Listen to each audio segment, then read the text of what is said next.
que todos nós agora possamos nos conectar com Deus e ser edificados com a sua mensagem. Para começarmos, vamos fechar os olhos, vamos fazer uma oração. Pai querido, te agradecemos por estarmos aqui nesta noite. Queremos pedir ao Senhor que conceda-nos o teu Espírito, para que ao abrirmos a tua palavra, nossa mente possa ser iluminada e que o Senhor nos fale poderosamente ao coração. Em nome de Jesus. Amém. Muito bem. Hoje vamos falar sobre obstruindo o espírito de profecia. Para começar, vamos definir o que é o espírito de profecia, né? O espírito de profecia refere-se ao dom profético que Deus manifesta na Bíblia, ao longo da história ele manifestou, e por excelência o dom de profecia é toda a revelação bíblica. Agora, a revelação, o dom profético não se limitou apenas aos profetas canônicos. Há outros profetas que receberam esse dom e não escreveram nenhum livro na Bíblia, ok? No entanto, isso também faz parte do espírito de profecia, o dom profético, ok? Agora, vamos começar aqui. Já faz muito tempo em que os seres humanos aí buscam contato com alguém fora da Terra, talvez em algum lugar no espaço, em alguma galáxia, algum planeta. E veja esta citação: se alguém estiver tentando entrar em contato conosco, nós estamos prontos para ouvir. Então há projetos bilionários para pesquisa no espaço e vida em algum outro planeta, quem sabe. E há essa vontade de se manter contatos, de buscar contato com alguém em algum lugar do universo. Porém, essas pessoas que dizem que estão prontos para ouvir qualquer tipo de mensagem vinda de algum lugar aí fora da Terra, bastaria que elas olhassem para a Bíblia e veriam que sim, existe alguém lá fora que se importa com os seres humanos e que está muito interessado no bem-estar dos seres humanos, na salvação dos seres humanos. Mas parece que as pessoas não estão muito interessadas nesta mensagem que vem diretamente do trono de Deus. Agora, sobre esse assunto do dom de profecia, a Bíblia ela nos fala muito sobre a questão dos profetas e fala também para tomarmos muito cuidado, porque existem também vários falsos profetas. Em Mateus 24, por exemplo, está escrito que surgirão falsos cristos e falsos profetas. Então, o dom de profecia é um dom bíblico. Deus manifesta esse dom aos profetas. E um profeta, ele é nada mais do que um porta-voz de Deus. Deus comunica a sua mensagem a este profeta e este profeta transmite ao seu povo essa revelação. Agora, assim como há o verdadeiro dom profético, há também o falso. E é por isso que a Bíblia muitas vezes nos alerta contra os falsos profetas. Agora, como é que sabemos, como é que identificamos um verdadeiro profeta ou diferenciamos um verdadeiro profeta de um falso? A Bíblia apresenta vários critérios. Nós não temos tempo de ver nessa apresentação todos esses critérios, mas podemos mencionar pelo menos 3. Existem vários. Mas esses testes nos capacitam a observar alguém que supostamente possui dom profético e saber diferenciar se é verdadeiro ou se é falso. Então, antes de avançarmos aqui, que é mostrar como Satanás tenta obstruir o verdadeiro dom profético, vamos ver pelo menos esses 3 critérios básicos, ok? Mas vamos abrir a Bíblia em Amós, capítulo 3. Vamos deixar aqui esse texto como base. Amós, capítulo 3, faz parte lá dos profetas menores, Antigo Testamento.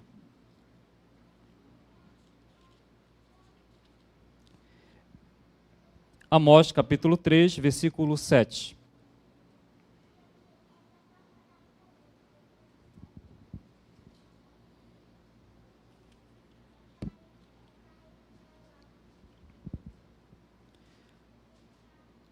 Amós 3,7 diz o seguinte: certamente o Senhor Deus não fará coisa alguma sem primeiro revelar o seu segredo aos seus servos, os profetas. Então, sempre que Deus vai fazer alguma coisa, Ele revela antes aos profetas. Sempre. O povo de Deus não precisa ficar desorientado nesse mundo. Sempre há uma revelação divina sobre o que virá, sobre como deve se proceder. Então, sempre ele vai fazer isso, sempre revela o seu segredo aos seus servos, os profetas. E aqui que entra a grande questão. Satanás, ele tenta obstruir esse processo de revelação divina, para que essa revelação não chegue até as pessoas. Ok? Então, quais são 3 critérios básicos para identificarmos um verdadeiro profeta? Isaías 8:20 nos transmite aqui o primeiro critério. Basicamente, com esse critério, você já consegue desclassificar todos os falsos profetas. Isaías 8:20 diz, a lei e ao testemunho. E eu vou citar aqui de acordo com a versão King James. A lei e ao testemunho. Se eles não falarem segundo esta palavra, é porque não há luz neles. A lei e ao testemunho. Ou seja, esse é o critério básico. O que significa a lei e testemunho? A lei é uma referência ao Pentateuco, testemunho é tudo que foi escrito posteriormente, ou seja, todos os outros profetas. Em outras palavras, a lei e ao testemunho refere-se a toda a Bíblia. Toda a Bíblia. Então, o critério básico é, um profeta verdadeiro tem que falar em harmonia com toda a palavra de Deus. Ou seja, ele pode dizer, possuir o dom profético, pode fazer manifestações sobrenaturais, no entanto, se ele ensina contrário a alguma coisa das Escrituras, ele é um falso profeta. Ainda que ele faça manifestações sobrenaturais, porque em Mateus 24:24, fala que os falsos profetas também fazem grandes sinais e prodígios. Então, um sinal ou um prodígio não é sinônimo, não é evidência de que essa pessoa é um profeta de Deus, porque também Satanás falsifica essas questões. Okay? Então, a lei e o testemunho é o critério básico. Okay? Tem que falar de acordo com tudo que está escrito, em harmonia com a lei de Deus, tudo que está revelado na palavra de Deus. Um segundo critério que nós temos na Bíblia, para identificar um verdadeiro profeta de um falso, Deuteronômio 18:22, que fala sobre as profecias desse profeta devem se cumprir. Isso é bem claro. Se um profeta é verdadeiro, espera-se que as suas profecias se cumpram. Então, esse é um critério também interessante. Porém, esses critérios eles devem ser observados no seu conjunto. Não pode ser apenas um ou outro. Por exemplo, esse critério da profecia ter que se cumprir, ele é um critério que, tomado isoladamente, ele também não prova nada. Às vezes, um verdadeiro profeta fala, faz suas profecias, e às vezes não se cumprem, que são as chamadas profecias condicionais. Aí depende. Agora, um falso profeta às vezes pode falar e pode acontecer. Então, o simples fato de profetizar algo e acontecer não é prova de que alguém também é um profeta verdadeiro. Mas, no geral, um profeta verdadeiro fala e espera-se que suas profecias se cumpram. E um terceiro critério está no livro de Daniel, no capítulo 10, do verso 7 a 18. Ali apresenta o profeta Daniel e sinais físicos. Isso é muito interessante. Ali no livro de Daniel mostra que ele, quando estava em visão, ele ficou ali, especialmente no capítulo 10, ele ficou sem respirar. Okay? Então, esse também é um critério. Um profeta verdadeiro, quando está em visão, ele fica sem respirar durante o tempo que durar a visão. Ele pode, mesmo que ele possa falar durante a visão, mas ele fica sem respirar. Isso é um sinal físico que não tem como ser falsificado. Há muitas pessoas por aí que dizem ser profetas e receber revelações diárias, mas quero ver passar nesses testes, especialmente nesse de ficar sem respirar. Se a visão durar, por exemplo, 3 horas, o profeta de Deus fica 3 horas sem respirar. Deus consegue manter o profeta vivo enquanto lhe dá a revelação. Agora, um falso profeta, é complicado ficar pelo menos 5 minutos sem respirar. Okay? Então, esses são critérios básicos. Há outros critérios. Ou seja, com base nesses critérios, a gente pode olhar para qualquer pessoa que alegue ter o dom de profético e com base nesses critérios a gente determina esse aqui é de Deus ou não. Ok? Com base nisso, vamos agora analisar algumas coisas aqui. Em Provérbios 29:18 está escrito: não havendo profecia, o povo se corrompe, mas o que guarda a lei, esse é feliz. Esse texto aqui tem que ser emoldurado na nossa memória. Não havendo profecia, o povo se corrompe. Então veja, nós já falamos que em Amós 3:7, Deus sempre revela as coisas, sempre Ele comunica aos profetas o que Ele pretende fazer. Agora, se não houver profecia, o que surge como resultado? Corrupção, perca da direção. Então, qual é a estratégia de Satanás nesse processo todo? Obviamente que é obstruir o dom de profecia. Porque se não havendo profecia, o povo se corrompe. Então, ou seja, Ele não precisa necessariamente levar o povo à corrupção, basta apenas que ele faça com que a luz não chegue até o povo. Se essa luz não chegar, o resultado natural será a corrupção. Então, essa é a estratégia de Satanás, tentar de alguma forma anular, bloquear, impedir com que a luz do dom profético brilhe sobre o povo de Deus aqui na terra. Então, no passado, ele usou uma estratégia de impedir. A gente vai analisar agora essa estratégia do passado e vamos finalizar falando qual a estratégia que ele usa agora em nossos dias. Vamos lá.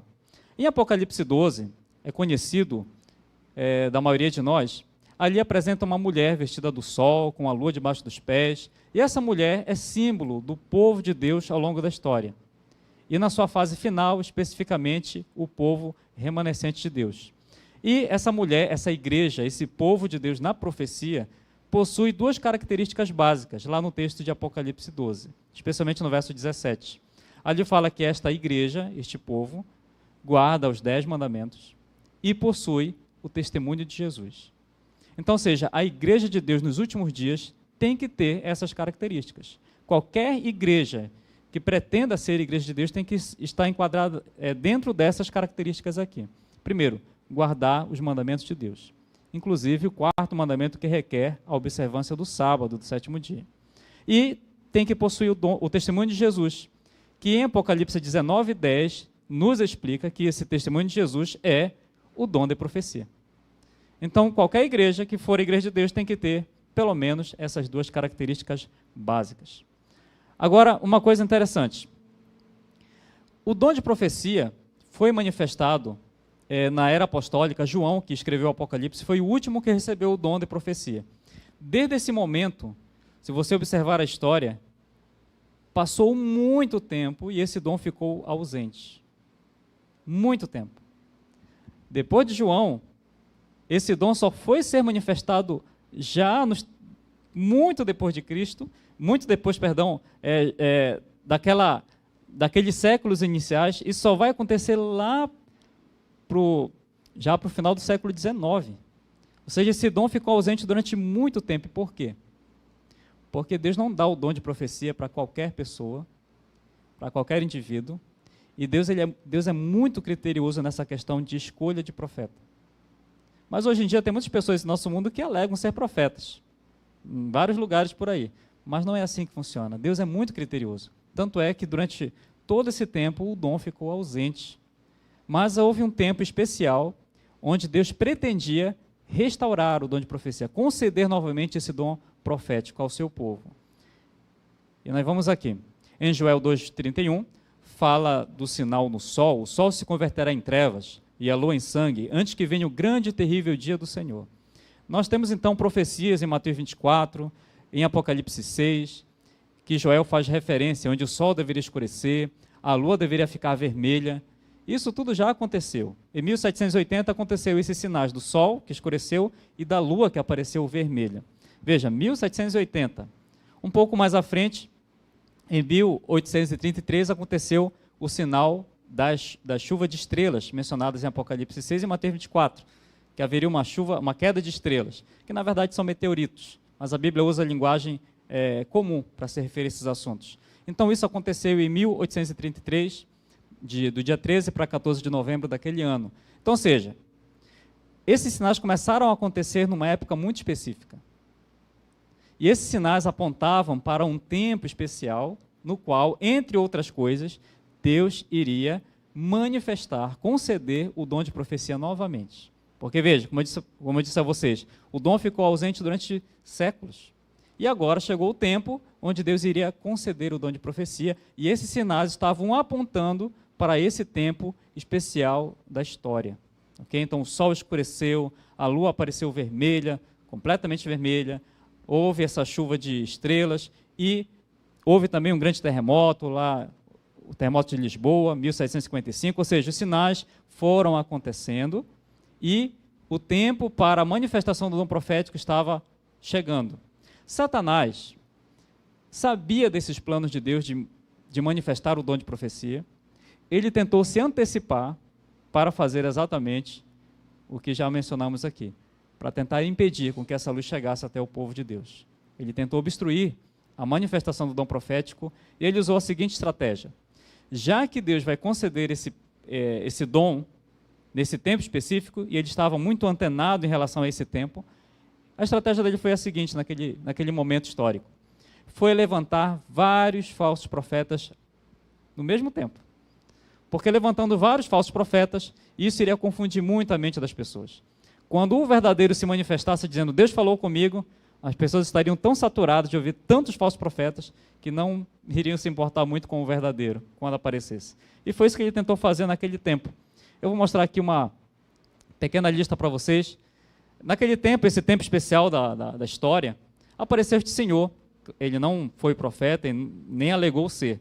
Mas esse homem chamado Guilherme Miller, ele apareceu naquele tempo pregando as profecias, trazendo o despertamento religioso, e ele trouxe uma grande contribuição para a pregação do evangelho naquele tempo. Muitas pessoas aceitaram Jesus, se converteram graças à pregação de Miller, porque aquele tempo, especificamente, a década de 1840, foi uma década muito especial, onde várias coisas estavam acontecendo.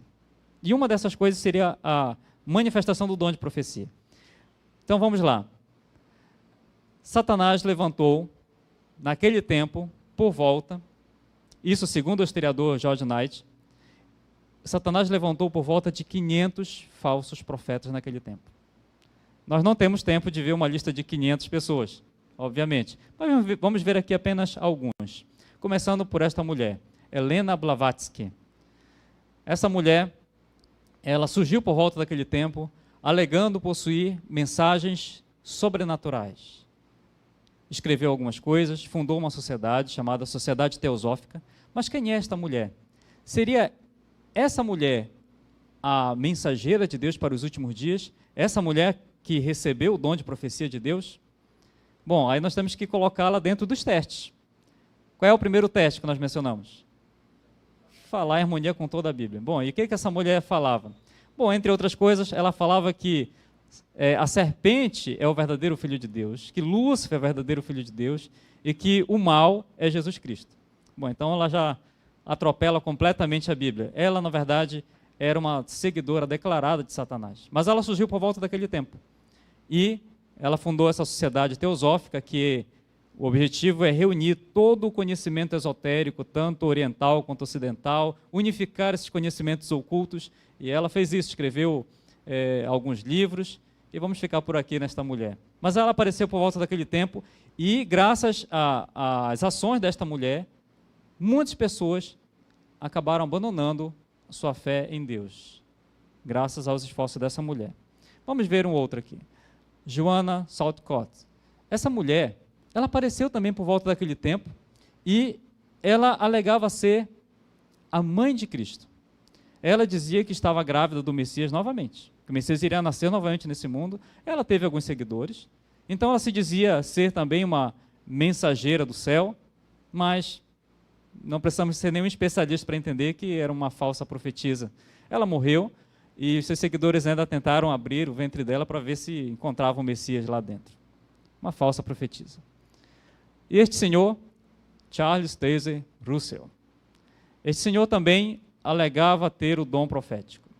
E ele fez várias profecias, escreveu alguns livros, fundou um movimento religioso que ainda existe em nossos dias, mas o fato é que este senhor, ele não passa nos testes bíblicos, não passa. Entre outras coisas, primeiro, as profecias dele, nenhuma se cumpriu. Começo de conversa, nenhuma profecia se cumpriu, nenhuma, zero.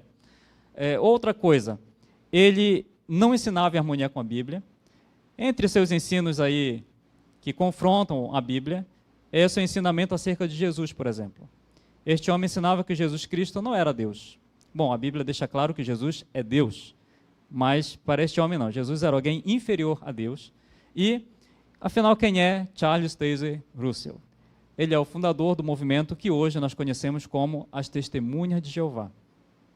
Felizmente, temos que dizer que Russell não passa nenhum teste bíblico, nenhuma profecia se cumpriu, não fala em harmonia com a Bíblia, rebaixa Jesus a um nível inferior a Deus, ou seja, totalmente contrário à Bíblia Sagrada. Vamos ver aqui outro. Joseph Smith. Este senhor também alegou ter o dom profético. Apareceu supostamente um anjo a ele, um anjo chamado Moroni, e ele então recebeu ali orientações, revelações, e este senhor passa nos testes bíblicos. Para que a gente possa identificar um profeta e saber se ele se encaixa nos testes, nós temos que pesquisar a vida do profeta. Analisar o que foi que ele escreveu, como foi sua vida, etc. E aí você compara com a Bíblia e você então consegue chegar à conclusão se é ou não é. No caso do Smith, nenhuma profecia dele também se cumpriu. E ele dizia ter comunicação até com João Batista. Bom, a Bíblia ensina claramente que os mortos não se comunicam.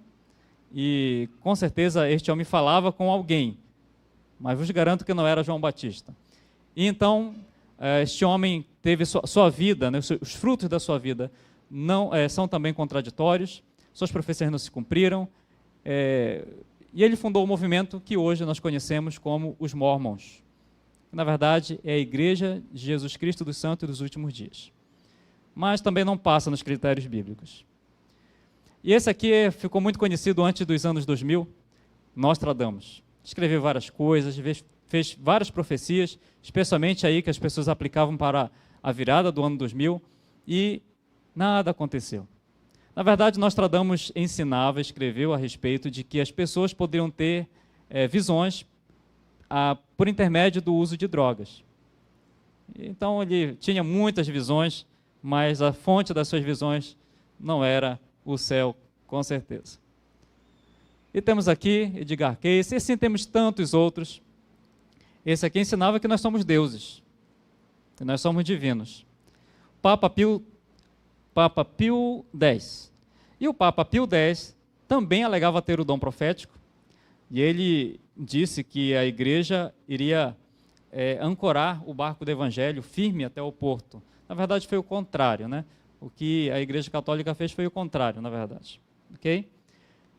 E, para finalizar aqui a nossa lista, Aleister Crowley. Que aí você já olha aí a aparência do camarada, com o seu pentagrama invertido aqui embaixo. Ou seja, Aleister Crowley também não se encaixa dentro dos padrões divinos, porque esse aqui, especialmente, é considerado o pai do satanismo moderno. Agora, qual o fator aqui de curiosidade? É que todos eles surgiram no mesmo tempo, na mesma época. Como eu disse a vocês, Satanás sabia o que Deus pretendia fazer naquele momento histórico e levantou vários falsos profetas. Além disso, surgiram movimentos sociais naquele período também, e Satanás tentou atrapalhar o processo de manifestação do dom profético de Deus de alguma forma. E como eu disse a vocês, cerca de 500 pessoas apareceram naquele tempo dizendo ter mensagens sobrenaturais. Então veja, as pessoas ficaram tão saturadas que quando o verdadeiro aparecesse, as pessoas não iam dar muito crédito a esse profeta. E aqui ainda tem mais este outro, Jim Jones, e por aí vai. Okay? Então essa década, de 1840, foi uma década muito especial. Sinais estavam se cumprindo, sinais no sol, na lua, as estrelas. Os sinais estavam acontecendo e era um tempo especial na história da Terra, onde Deus iria fazer várias coisas, e entre elas essa concessão do dom profético, e então apareceram todos esses personagens que Satanás utilizou para atrapalhar o propósito de Deus. Mas tenho que dizer aqui a vocês, irmãos, que quem Deus queria que fosse seu profeta nesse tempo do fim, foi este senhor aqui, William Foy. Deus concedeu visões a este homem e o chamou para ser o seu profeta nesse tempo do fim. William Foy recebeu essas mensagens, mas ele ficou com medo de proclamá-las. E ele alegou que não ia dar certo com ele. E, entre outras coisas, ele alegou, por exemplo, que pelo fato de ser negro e viver nos Estados Unidos, naquele tempo onde o racismo e o preconceito era muito maior, ele então disse: Senhor, isso não vai dar certo. É melhor passar para outro esse dom. E foi assim que aconteceu. Deus passou a outra pessoa o dom profético. Mas interessante, William Foy um dia estava em uma igreja e alguém relatou uma visão que recebera de Deus. E ele estava lá sentado ouvindo, e quando a pessoa relatou a visão, ele se levantou e disse: veja, essa visão que você está falando, eu também recebi. Foi a mesma visão. Ele confirmou que aquela visão que estava sendo apresentada, ele também havia recebido antes. E então, como ele rejeitou o dom profético, Deus chamou outra pessoa, Hansen Foss. E Deus deu a este homem visões. Deus queria que ele fosse profeta. Só que Foz também não aceitou esse encargo. E ele então abriu mão de ser um profeta de Deus. E este homem, Hansen Foss, estava um dia passando por um lugar, viu alguém relatando uma visão, e quando ele ouviu, ele ficou assim, muito intrigado com aquilo, se aproximou para ouvir direito, e ele ficou prestando atenção, e ele viu que aquela visão que alguém estava relatando foi a visão que ele tinha recebido.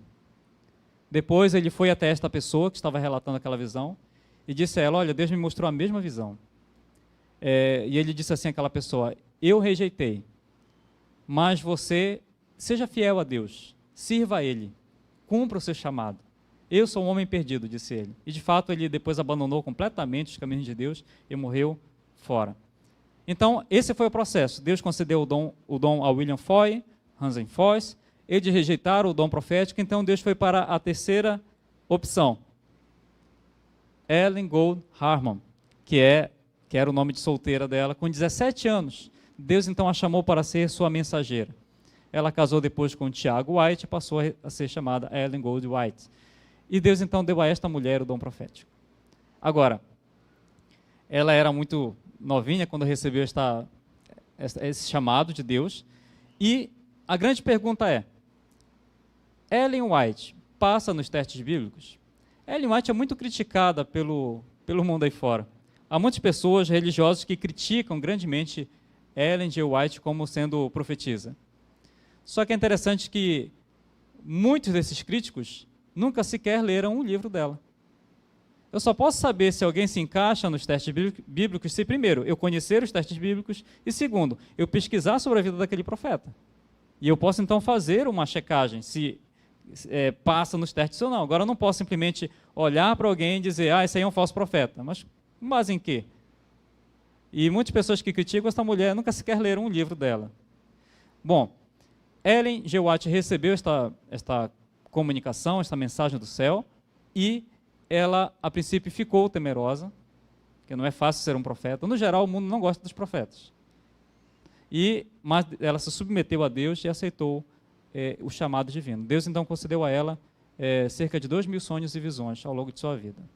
Ela tinha parado de estudar, estudou apenas 3 anos na escola, quando criança, e devido a um acidente, uma colega jogou uma pedra no seu rosto, ela ficou grandemente debilitada, enferma, e teve que parar os estudos formais. Ela era muito doente, tinha convulsões, a mão tremia, era muito fraquinha, e os médicos diziam que ela iria viver pouco tempo. E foi esta pessoa que Deus chamou para ser sua mensageira, a sua profetisa, no tempo do fim. Ela aceitou e escreveu vários livros sobre vários assuntos, entre eles medicina, sendo que ela estudou apenas 3 anos, mas ela falou sobre várias coisas, e isso é muito interessante. Quando você pega os livros dessa mulher e lê, por exemplo, as pessoas que são da área médica, quando leem os livros que ela fala sobre medicina, os médicos ficam assim, como é que essa mulher possuía esse conhecimento naquele tempo? Aí alguém já vi crítico dizendo assim, mas ela deve ter plagiado. Com certeza ela plagiou de alguém. Ok, pergunta, mostre-me a fonte. Qual fonte ela poderia usar para plagiar naquele tempo? Sendo que aquele conhecimento não havia, o que ela escreveu não era um conhecimento que havia naquele tempo. São coisas que só posteriormente a medicina veio descobrir e confirmar. Qual fonte para plagiar havia naquele tempo? Então ela escreveu várias coisas e a Igreja Adventista do Sétimo Dia a observou, analisou e posteriormente confirmou que ela recebeu o dom de profecia. Mas veja, para isso, ela teve que ser observada em cada um dos critérios bíblicos. E ela passa. Ela fala em harmonia com a Bíblia toda? Fala. Ensina de acordo com as Escrituras. As profecias dela se cumpriram? Sim. Há várias profecias que ela escreveu e que se cumpriram de forma extraordinária. Ela possuía os sinais físicos quando estava em visão? Sim, ela foi observada, inclusive por médicos da época, quando ela estava em visão. Ela ficava sem respirar e ela passou em todos os critérios bíblicos. Portanto, se esta mulher não é a profetisa de Deus para os últimos dias, a pergunta seria, quem então é esse profeta ou essa profetisa? qual desses que apareceram e dos que hoje existem em nosso mundo, quais deles se encaixam dentro ou passam nos critérios bíblicos? Quais? Quem é que se qualifica para ser um profeta verdadeiro? Agora, esta mulher passa em todos os critérios, todos os testes bíblicos. E agora aqui nós vamos para a parte final. Ela escreveu várias coisas. A questão é que quem não conhece tem que ler seus livros. Logo quando eu entrei me tornei um adventista do sétimo dia, eu não acreditava muito nesta mulher. Mas eu fui ler seus livros. E comecei lendo um livro que é muito recomendável, né? O Grande Conflito. Então, vou ler o que essa mulher escreveu. Fui lendo. E depois li outro, e depois li outro. E à medida que li, fui me conscientizando de que sim, esta mulher está em harmonia com as Escrituras e ela de fato possui o dom profético. Então, para saber, temos que ler, temos que pesquisar. Entre tantas coisas que ela escreveu, profecias, vamos destacar esta aqui especialmente. Veja, ela morreu em 1915, ok? E ela escreveu isso aqui. Vamos ler. Uma ocasião, achando-me eu na cidade de Nova York, fui convidado à noite para contemplar os edifícios que se erguiam, andar sobre andar para o céu. Garantia-se que esses edifícios seriam à prova de fogo e haviam sido construídos para glorificar seus proprietários e construtores. Erguiam-se eles cada vez mais alto e neles era empregado o mais precioso material. A cena que em seguida passou perante mim foi um alarme de fogo. Os homens olhavam os altos edifícios supostamente incombustíveis e diziam: estão perfeitamente seguros. Mas esses edifícios foram consumidos como se fossem feitos de piche. Os aparelhos contra incêndios nada podiam fazer para deter a destruição. Os bombeiros não podiam fazer funcionar as máquinas. Isso aí ela escreveu em 1904. Bom, vamos lá. Se você olhar essa citação, o que você imagina? O que dá para imaginar com essa citação? Sobre o que talvez ela estaria falando aqui? Eu não vou afirmar para você aqui, mas será que o que ela descreveu aí, será que o que ela viu, será que foi esse acontecimento aqui?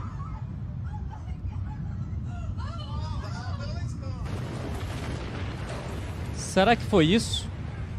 11 de setembro de 2001?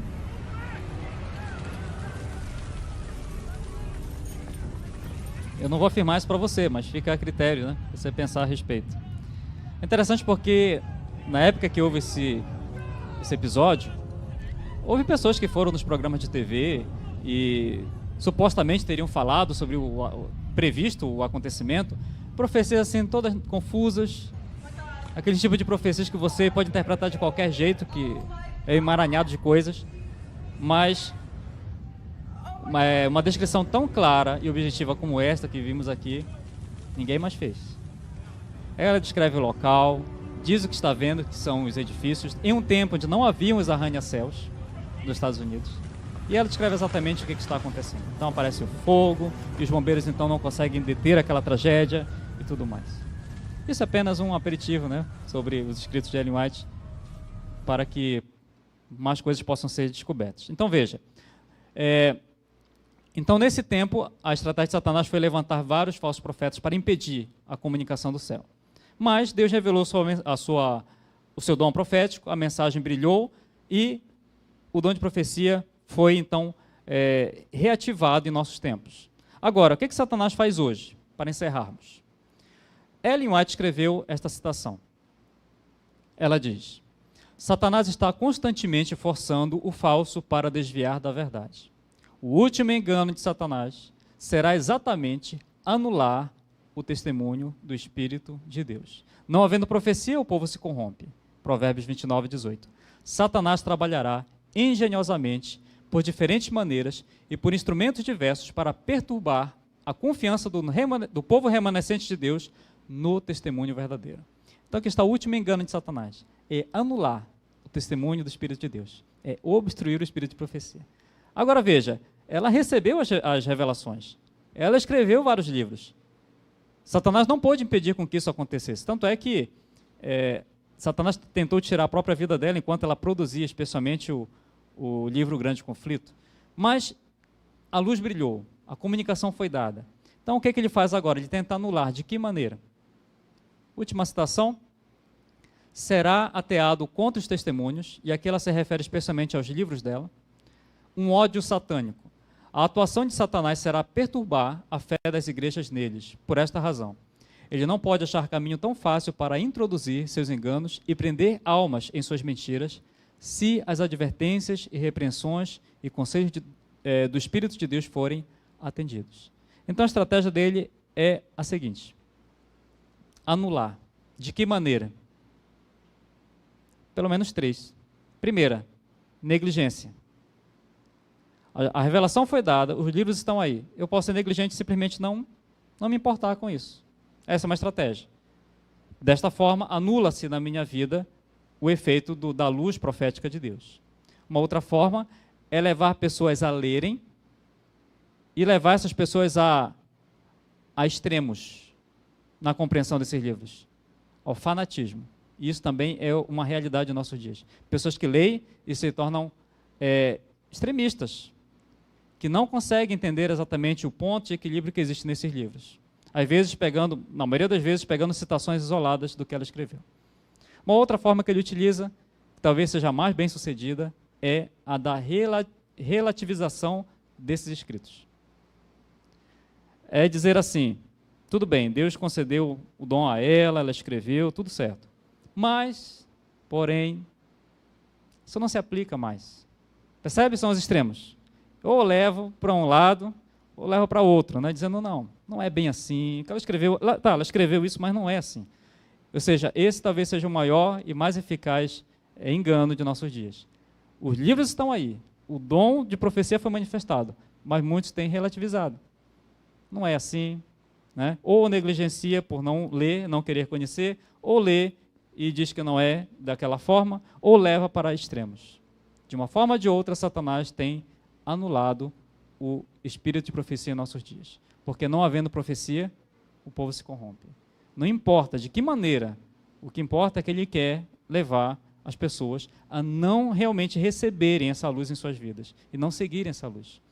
Em 2 de Pedro 1,19 fala que a luz profética é como uma candeia que brilha em lugar tenebroso. É como um lugar escuro e que você, ao ter esta luz, essa candeia em suas mãos, você consegue ver onde colocar os pés e você consegue saber para onde caminhar. Você consegue ver o caminho, mas sem a luz profética é só escuridão. Não sabemos onde colocar os pés, não sabemos o que fazer e nem para onde devemos ir, nem como devemos viver, e nada disso.